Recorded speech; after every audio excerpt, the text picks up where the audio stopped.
Hi. I realized after publishing the first two demos, backward decoding and reversed sentence reading, that it would also be pertinent to give you a little background and understanding of the point of doing these techniques, and that I'll be demonstrating in future videos as well. And once again, I'm going to be referring to Equipped for Reading Success by David Kilpatrick, PhD. And I'm not going to go into all the research as to why I'm saying what I'm saying. It's all in this book with research and experiments that they've done with reading. But if you're questioning what I say, go ahead and get the book. I encourage people who are presented with new ideas or question things to find out for themselves, read the research, and it's more detailed in here than what I'm going to talk to you about today. But I think it's important that I go back and talk to you about why I'm showing you the things I'm showing you, why Dr. Kilpatrick says we need to do things based on the research of reading. So first, let's talk about how we do not store words. Dr. Kilpatrick points out that for years and years, we've thought that the written word was stored in our visual memory. As soon as we see a word, it looks familiar, we recognize it automatically and quickly, and meaning is attached to it. It would be just like we recognize an object or a face. We see it, we recognize it based on a visual memory of the face or the object. So I'm about to say something that you probably never heard before unless you're an awesome, up-to-date educator, tutor, reading instructor, or parent. And it may even be contradictory to what you've been taught. And in fact, it actually seems counterintuitive. I'm still kind of wrapping my head around it myself, but what we now know is that we do not store written language, words, on printed paper in our visual memory. Okay? Research have discovered that we have a sort of filing system, so to speak, for auditory input, and the filing system for visual input is in the same place. And they are not separate alongside each other, but actually together. So that system is used for learning to read, okay? So the auditory filing system is the same system that is activated when we learn to read, if that makes it make a little more sense. They're not separate. So I want to clarify the difference between input and storage. So input, we visually input things like words, the written word, we see written words. We hear pronunciations of the words. So the two input are separate. What I'm saying and what he is saying is that even though the input is separate, they are stored, they come together and are stored in the same place. And the auditory spot, filing system, so to speak, is the exact same place that we actually rely on to learn to read with our eyes. Okay, not separate.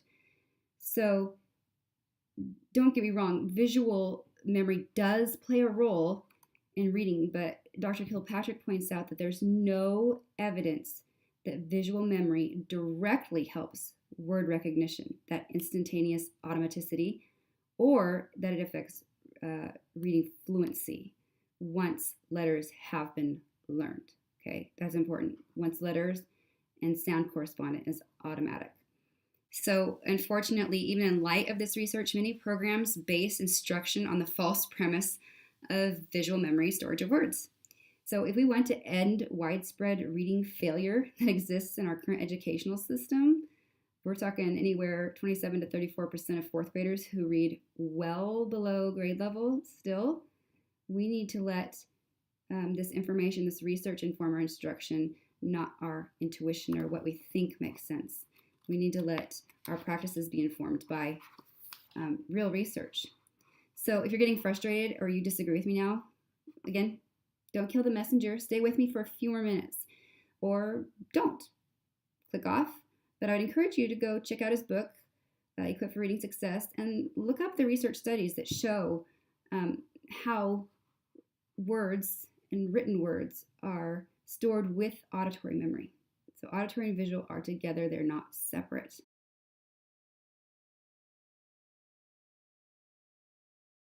So you ask, well, if we're not storing them visually, how are we storing them? We actually learn words and commit them to permanent memory using what Dr. Kilpatrick and others refer to as orthographic mapping.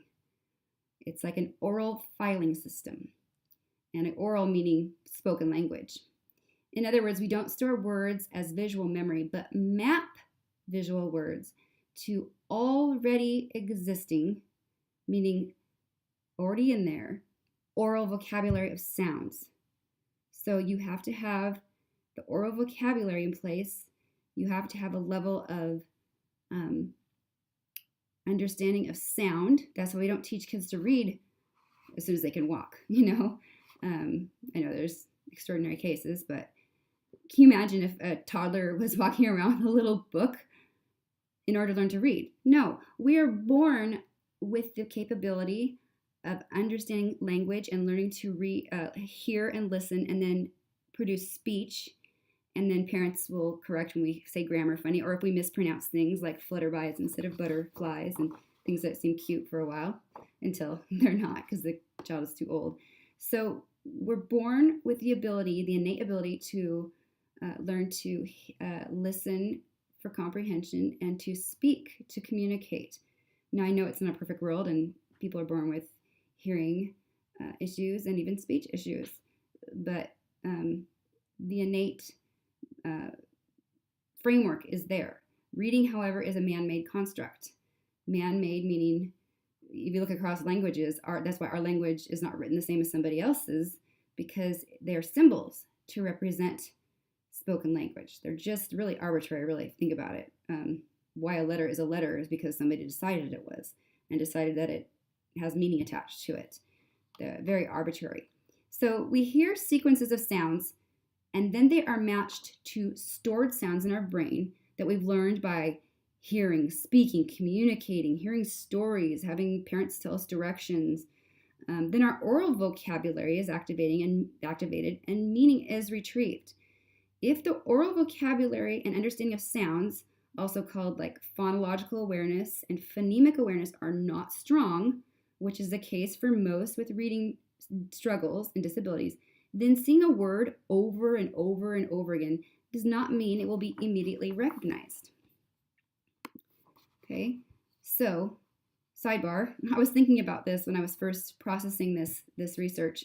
I thought, well, how in the world do deaf people learn to read if hearing and processing sounds is essential precursor to being able to read? And I found an awesome article published by, and I'm going to say her name wrong, I apologize, Liuba Osbel, and it can be found here. I'll put up the web link. It's really a fascinating research article that suggests that deaf people use an alternate neurological pathway for reading that hearing people do not use. So that's a really cool, interesting adaptation for learning to read. So check that out if that intrigues you. So anyway, instead of using visual mental dictionaries like we think, oh, I visualize words in my brain, we actually have an oral mental dictionary that then matches up with the visual. But the oral dictionary is there first. Remember, we learn to speak and talk and hear before we ever can learn to read. The key is that oral needs to be taught and understood first in order for the visual, what we see, to be able to be stored permanently. And those with dyslexia struggle already with the processing of the sound. So that's why people often think dyslexia is a visual problem, and it's not visual. It's because the precursor to seeing the visual words is not strong enough. The phonemic awareness, the phonological awareness is not strong enough. Therefore, when written symbols and words are presented, they don't have the foundation to attach to. It's in that same storage place. I wonder if I'm totally confusing you. If I am, just turn this off and go get his book. I'm trying to make it make sense. So he calls this orthographic mapping. Orthographic really just means the part of language that's concerned with written letters and spelling, the written language. That is orthographic.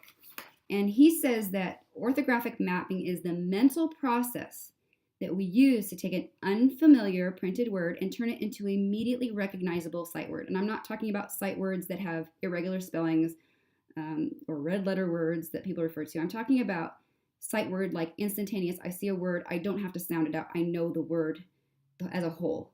I'm not talking about whole language again as instruction. I'm talking about something that happens over time with a certain number of exposures. So when we learn to read words, we map or attach written language to already existing oral language files. So orthographic mapping is creating a foundation of oral language in order to later be able to read written language efficiently. And this includes oral language skills, again, phonological awareness and phonemic awareness. So in a class, average readers are going to learn words very quickly. Good readers only need like 1 to 5 exposure to new words and have them by sight. They just see it and they don't have to sound it out every time. For example, at my point, if I see the word fantastic, I recognize it immediately. I don't have to decode fantastic, okay? I've already mapped it in my brain. I'm a proficient reader. I don't have a disability. I'm able to hear and speak. So those with learning disabilities like dyslexia. Sidebar, disability. Are they disabled because of the way we teach? Maybe we are disabled because we don't know how to teach those with dyslexic brains. Something to think about. Anyway, dyslexia take far more exposures to a word before it becomes automatic. And because we've mistakenly believed that words are stored as visual memory, it's natural that we originally thought dyslexia was a visual problem. So true story.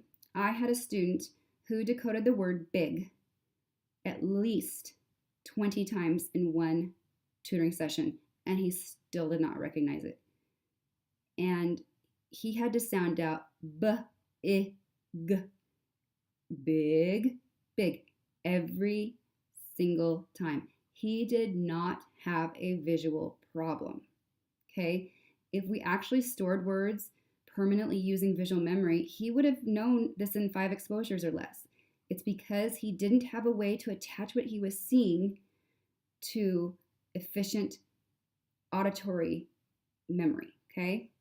So for most students, the mapping happens naturally, automatically, without explicit instruction. However, for those with disabilities, such as dyslexia, we have to provide practice and teach techniques explicitly to help them learn to map words to permanent memory, okay? So before introducing techniques that involve written letters and words, it's super important, and Dr. Kilpatrick points this out, there have to be some things in place. A student has to be totally automatic with their letter sound correspondence.